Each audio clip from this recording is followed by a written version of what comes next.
like, you know, for years I'd look at the pop charts and go, wow, most of that's pretty rubbish. I bet I could do something not necessarily better than that, but equally as rubbish as that. 1, 2, 3, 4.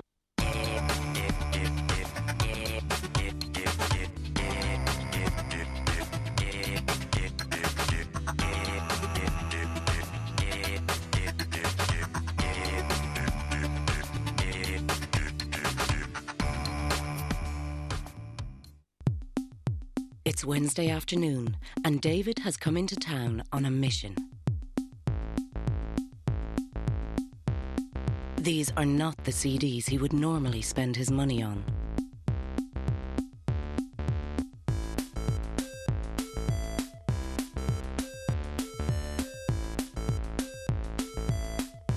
In a nearby cafe, he goes to work. His aim? To unlock the secrets of the popular music charts. That does look a bit like it says farts and figures. It's punishing work, but soon David is making some progress.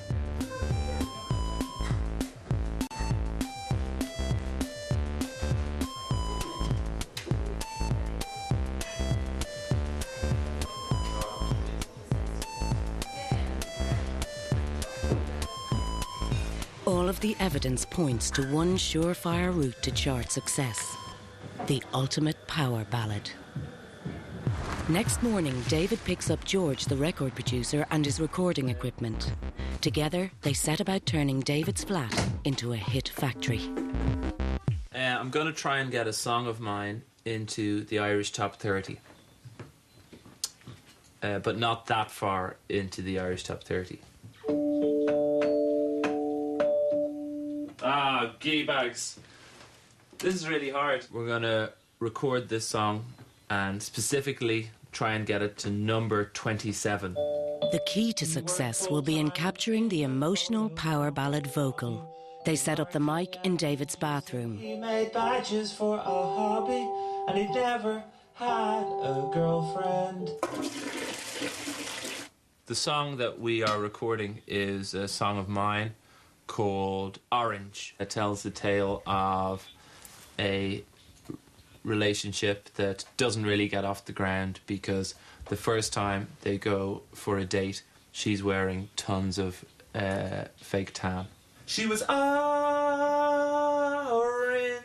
like a truck made by Tonka. Orange, like an employee of Willy Wonka in the original film. To maximise the emotional intensity of the track, he has managed to borrow a keyboard that, rumour has it, once belonged to Enya. Something kind of like that. That sounds like children crying.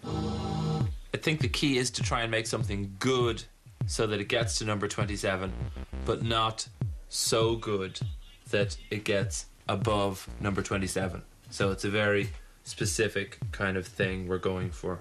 Who would be the main influences on this style of music? Michael Bolton. Yeah, and then I guess it's just something about my vocal style. People do compare it to Michael Jackson a lot. Orange. David gives it everything.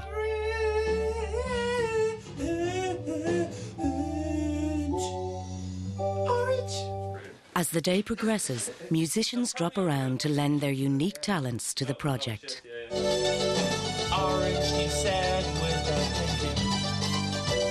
No, wait, bacon, snacks, and soda water.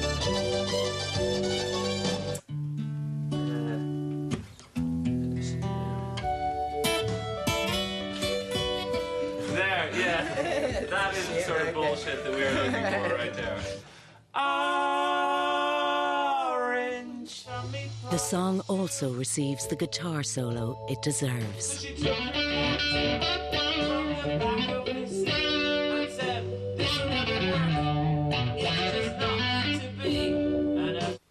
Lastly, they remove the final barrier to commercial success. It's obviously nearly there. It's nearly it's just not meant to be. It's nearly number 27, but one of the problems that will prevent it getting radio play is that It's got, what, 2 fucks in it and a couple of shits.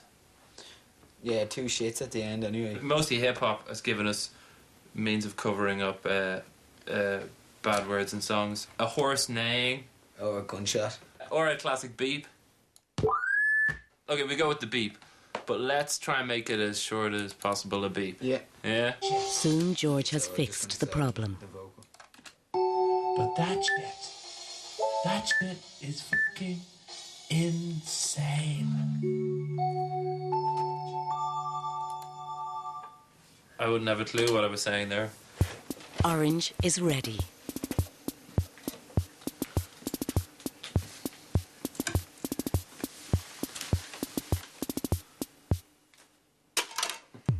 Interested in this. The single will need a carefully planned release, so David talks to record promoter Donal Scannell over early morning pool.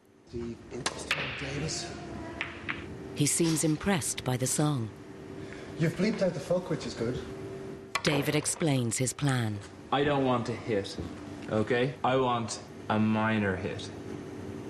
That's difficult. I have targeted a specific position in the charts. Okay, Number 27. number 27. That's about 200 units of chart return sales Right. Okay. in 1 week. The difficulty is you just become a runaway hit and you can't No, we don't control want. it. You could put it in the shops, put just 200 units in the shops. 2 shots for me, you didn't have a foot in the ground. I'm gonna release it next week. You'd probably do it for like less than 10 euros. This is totally doable then. Record labels don't even push singles. It's not even about singles, it's about albums. So no one really cares about singles charts. I care about singles charts. To motivate himself for the campaign ahead, David visits a special place. This is the Irish Music Wall of Fame, which is an exact depiction of what it would look like if all of the Irish rock stars lived together in one big share house. U2 have the biggest room. There's 4 of them, and a dog as well, who was in one of the earliest incarnations of U2. He used to play maracas. Hey, Van Morrison, this is Bono. Can you keep it down? I can't keep it down because I'm annoyed because Bono, it was your turn to do the hoovering. You were on the roster last week. I'm not doing the hoovering because you didn't do the shop. You were down to the shop last week. I did the shop. No, you didn't. You just bought loads and loads of black pudding. I like black pudding. I think you should all just simmer down. Who are you? I'm the woman from the Cranberries. Oh, Van Morrison. Oh. Maybe one day I'll be up there too. To move a step closer to his dream, David has come to the beach to give his power ballad a power ballad video. He's not sure if his white suit is quite right. This was the only jacket we could get, and it's a lab coat. So I'm not quite sure if, not really Westlife, it's more like a pork butcher, I think.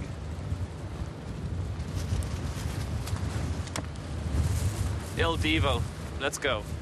The day is the coldest of the year so far. God, I'm so cold! Ah! Run back. And the high winds make miming more dangerous than David had anticipated. Suddenly she didn't look like the girl from the photocopy shop. Now she was orange. He made badges for a hobby, but he never. The wind is so strong, it's causing the CD to skip. But he is determined to capture all of the classic moves of this genre of video. There always used to be a great bit in every episode of Baywatch where just someone would have something to think about, so they'd come to the beach and oh sorry. In the photocopy lobby, but he said that her face Like an employee. I think the key to this is hand gestures. So there's palms up like that. But then there's sort of, that's mixed with Jesus palms up, which is even more serious, which is like that. And then point, obviously. A couple more scenes are shot around town that afternoon, and David's first and only pop video is ready. Check it out. He worked full-time in the photocopy lobby, enlarging and reducing. He made badges for a hobby, and he'd never had a girlfriend. She'd just been laid off from Pizza Paradise for using tofu instead of pepperoni. She collected Garfield merchandise, and she'd never had a boyfriend. He liked the picture she wanted laser copied. It was Garfield dressed as Frodo from Lord of the Rings with a mobile phone underneath was written Lord of the Ringtones. Classic. And when she pointed and laughed at his Garfield badge, he felt like he was in, well, he'd nothing really to compare it to. He'd never asked a girl out before, and she'd never been asked out before. And when she said yes, he felt like the king of the fucking universe.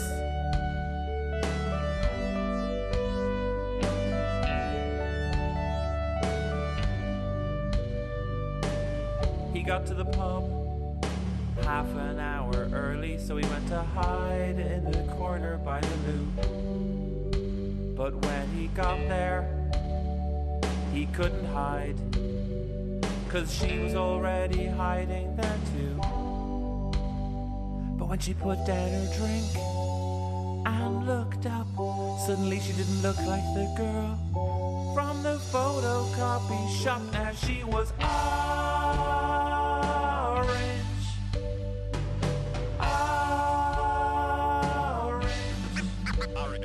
like her tan had been applied by a 3-year-old child. Now she was orange, like an orange. David has made a video worthy of number 27 in the Irish charts. Getting it there will be the next phase.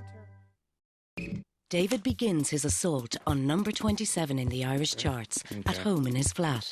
I've just got the video back from the editor, and now I'm going to release it onto the World Wide Web via the YouTube website. YouTube is an internet website where, you know, it gives a new opportunity to young filmmakers and musicians like myself, and also people who like to mime along with songs, and also people who like to video their cats dressed up as celebrities. So integrity is the watchword with YouTube. He must group his video with those of similar artists. Or Kelly, maybe. Krista Berg. And now upload. Check it out.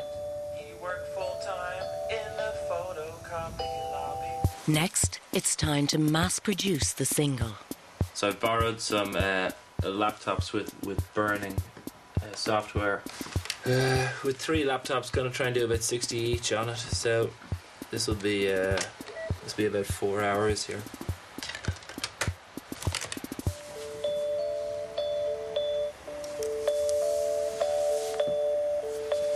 Check it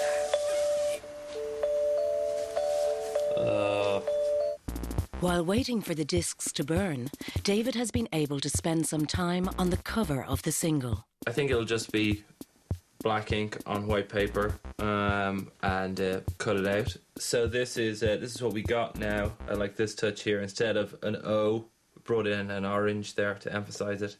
The orange unfortunately didn't fit on one line, but it's just knocked it down. So I think that'll be our front right there. It's time for the big launch of Orange. David's friend Maeve distributes appropriate refreshments and introduces the proceedings. Hi everybody, welcome to the launch of David O'Doherty's one and only single, Orange, in Oxfam Parliament Street. Yay! Cool. Okay, cool. Unconventionally, the single isn't available at the launch. Basically, the reason it's not for sale here is because a chart tracker are the people that monitor the charts. And the thing is, if you have a launch, you might sell lots of CDs at a launch. But Chart Tracker only counts one sale every 15 minutes. So if we were to sell, you know, with all of you people here, we could sell upwards of 8 copies. That would only count as one single sale, unless we spread it out over 2 hours.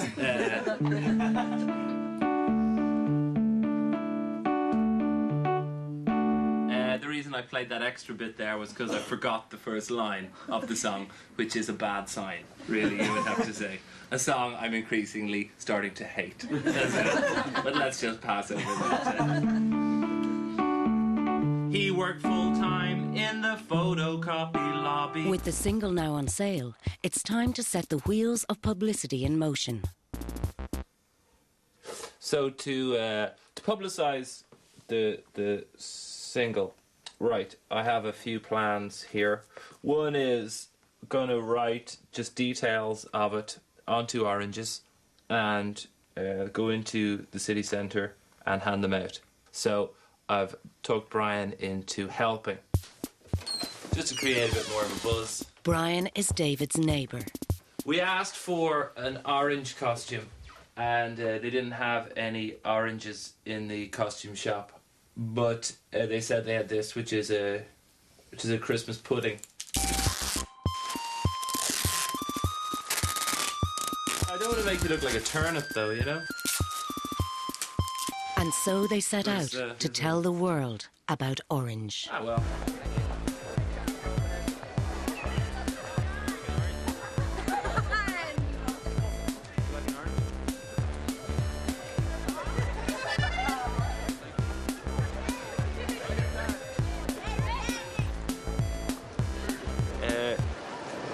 People are quite curious as to what exactly we're doing, which is good. So we're going to tell them about the single and tell them where they can buy it, and then they can read the orange afterwards.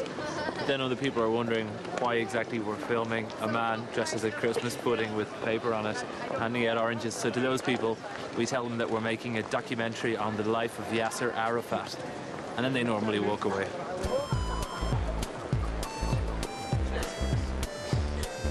The Orange publicity campaign also involves impromptu performances on traffic islands around the city.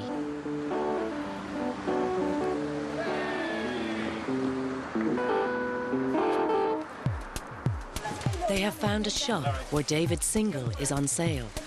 My feeling is that I'm probably not allowed under the rules of the charts to go in and buy a copy of the single, but there's no one going to fucking see you, just go in it. The charts are going to find out. The charts are everywhere. So, will you go in and buy buy a copy? Yeah, brilliant. It's called Orange, and it's by David O'Doherty. I think there might be a special discount rate, because you're...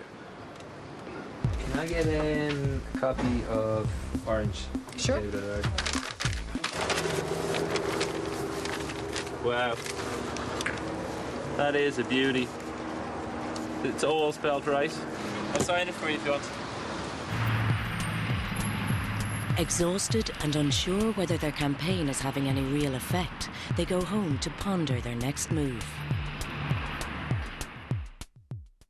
But word of Orange has got out, and David receives an invitation to play it live on Rick O'Shea's national radio programme. Radio station. This is potential listenership of how many people are in Ireland? 4.5. 4.5 plus. This is on the internet too, so how many people are there in the world? Probably like 2,000 million. So Easily. They could easily be listening. He has brought Brian along for musical backup. So you know the tune, yeah? What's it in? It's in a D. Garfield dressed as Frodo from Lord of the Rings, the mobile phone. Classic. This is it though. This will make or break it. Okay, here we go. The national broadcaster. Looks like a secondary school. How's it going? We're doing Rick O'Shea's show tonight. What's the name? David O'Doherty. David O'Doherty, that's fine. Suddenly she didn't look like... David and Brian rehearse for Orange's one shot at the big time in the car park outside the radio building. Orange.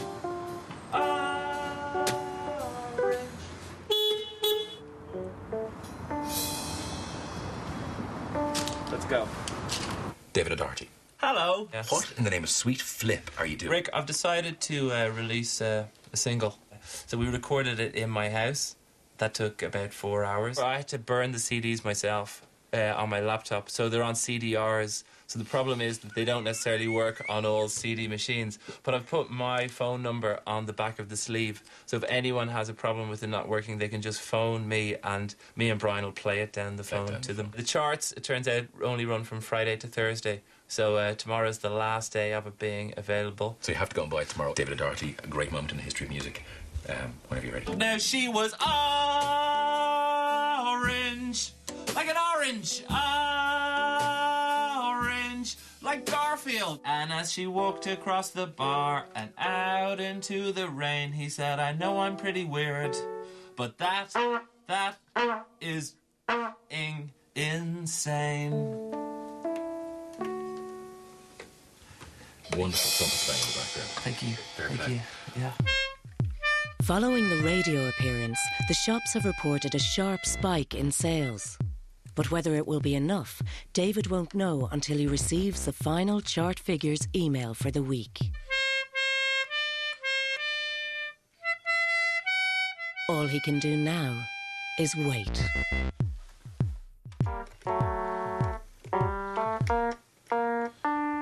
If I've done this right now, what we could have...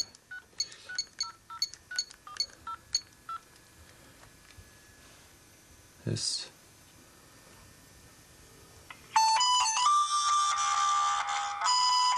That is the orange ringtone there. Any sign? No. Would you believe this?